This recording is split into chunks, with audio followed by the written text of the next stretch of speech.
All right, sports fans, how's everybody out there doing?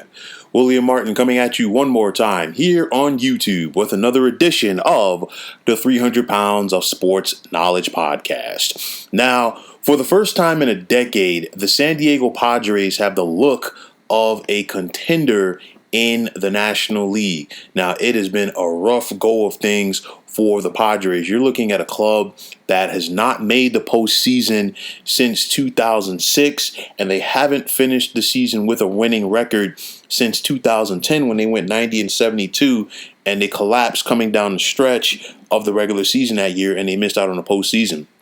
This is a club that lost 94 games in 2016, 96 in 2018, and then 92 last season. But things have really come together so far this year in the shortened Major League Baseball season. And usually when you think about the Padres, you don't think about power. But this team can hit with the best of them, and they know how to swing for the fences. You're looking at Fernando Tatis Jr., who might not only be this year's National League Rookie of the Year, this guy also has the potential to be an MVP. He's batting .305. He has 13 home runs along with 34 runs batted in, and he definitely has great slugging ability. Manny Machado, we know what he brings to the table, and I think his talent is only heightened more due to the fact that he's not just the guy.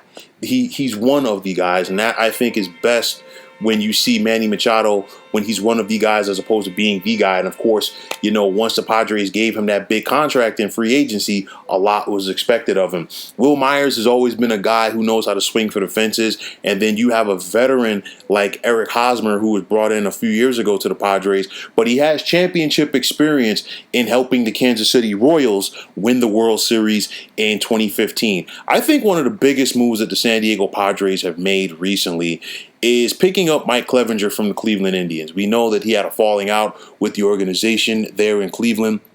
The Indians were more than happy to trade him, and now he finds himself with new life on the West Coast with the Padres. And I think he's going to help this rotation along with Zach Davies and Chris Paddock. And you look at the Padres right now, they're 23-16. And typically in this shortened season, that would be good enough to lead your division.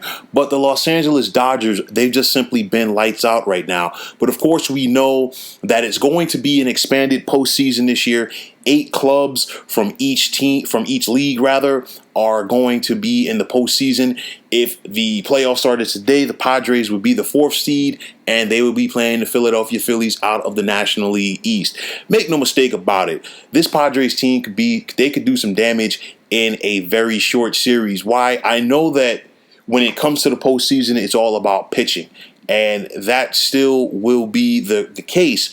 But at the same time, you're looking at a Padres club, they can hit with the best of them. And when you can hit like they do, especially with the home run ball, especially with the grand slam aspect that we've seen so far this season with their ability to hit for success with men on bases, you can never count them out, because I've always said the 3-run homer and the grand slam, they could be demoralizing to another team. You could be down 4-1, and the next thing you know, you're up 4-1, and the next thing you know, you're down 5-4. It could change just like that. And because of that, I'm not going to write this Padres team off. They are playing with a lot of excitement. There's a lot of passion going on with this team.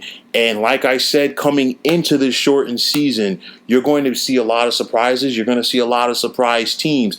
And somebody is probably going to make that postseason run that you really did not expect it. And I think this could be the San Diego Padres coming out of the National League. Possibly. But the thing is, I'm not going to write them off right now. This team is looking good.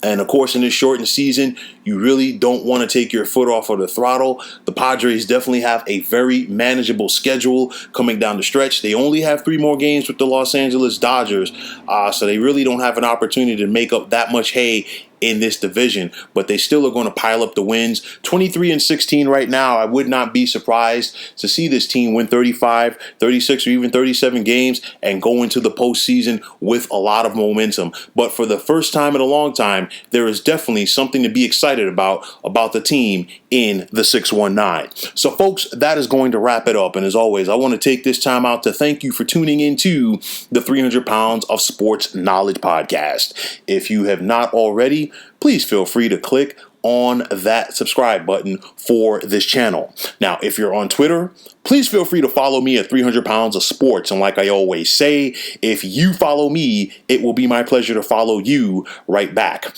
There is also the Sports Depot 365 on Facebook. You can check it out. One of the best groups going on in social media. And please feel free to join. So once again, fine folks, my name is William Martin. Take care and have yourselves a wonderful day.